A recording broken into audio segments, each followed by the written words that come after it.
L'astronomie des anciens Slaves est un sujet fascinant qui illustre comment une culture peut articuler sa vision du monde à travers l'observation des cieux. Les anciens Slaves, peuples d'Europe de l'Est, ont développé une compréhension notable des phénomènes astronomiques, intimement liés à leur mode de vie, leur spiritualité et leurs mythes. Les cieux n'étaient pas seulement un domaine d'observation scientifique, mais aussi un espace chargé de signification et de symboles. Les Slaves n'avaient pas de système astronomique formel comparable à celui des Grecs ou des Chinois, mais ils observaient soigneusement les mouvements des astres. Les saisons, l'alternance du jour et de la nuit, ainsi que les phases de la Lune influençaient leur existence quotidienne. Les anciens Slaves se fixaient des repères temporels selon les cycles naturels, particulièrement pour l'agriculture. La période de semis et de récolte était souvent synchronisée avec des événements astronomiques, tels que les équinoxes et les solstices. La Lune tenait une place centrale dans leur astronomie. Les phases lunaires jouaient un rôle dans la planification de leurs activités.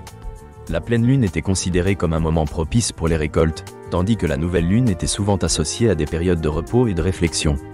Les anciens Slaves avaient leur propre nom pour les mois lunaires, variant selon les régions et reflétant souvent des éléments de la nature ou des activités humaines saisonnières. Les constellations jouaient un rôle essentiel dans la culture slave.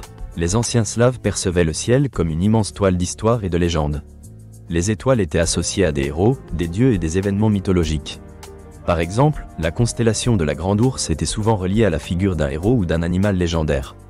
Ces récits permettaient aux communautés de se souvenir des valeurs morales et des enseignements des ancêtres.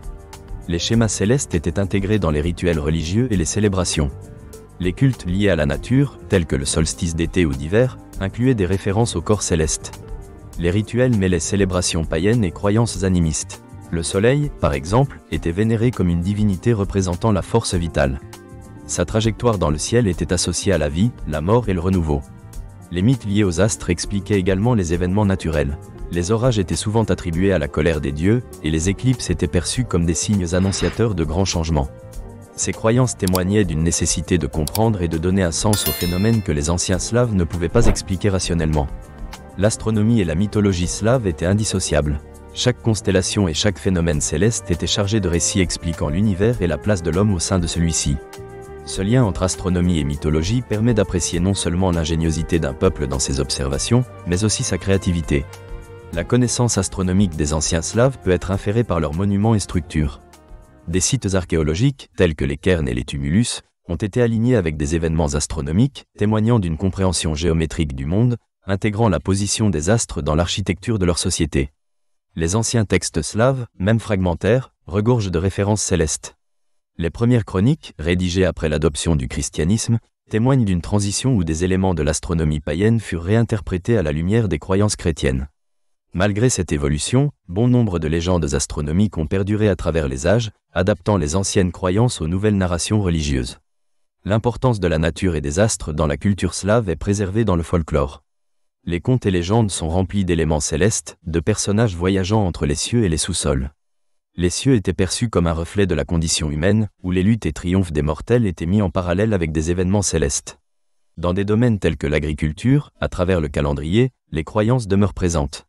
L'observation des étoiles et des cycles lunaires reste une pratique respectée parmi certaines communautés agricoles slaves contemporaines, témoignant d'un respect persistant pour ces anciennes connaissances. L'héritage astral des anciens Slaves est riche et complexe. Il est essentiel de reconnaître l'interaction entre science, culture et spiritualité dans leur vision du monde. L'astronomie n'était pas seulement une science, mais un moyen de donner un sens à leur existence.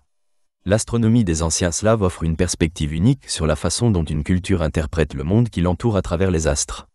Cette compréhension ancienne de l'univers continue d'influencer la culture slave contemporaine, et il est impératif de préserver cet héritage. Les mythes et les étoiles des ancêtres ne sont pas seulement des vestiges du passé, mais une part vibrante de l'identité et de la sagesse collective de ce peuple.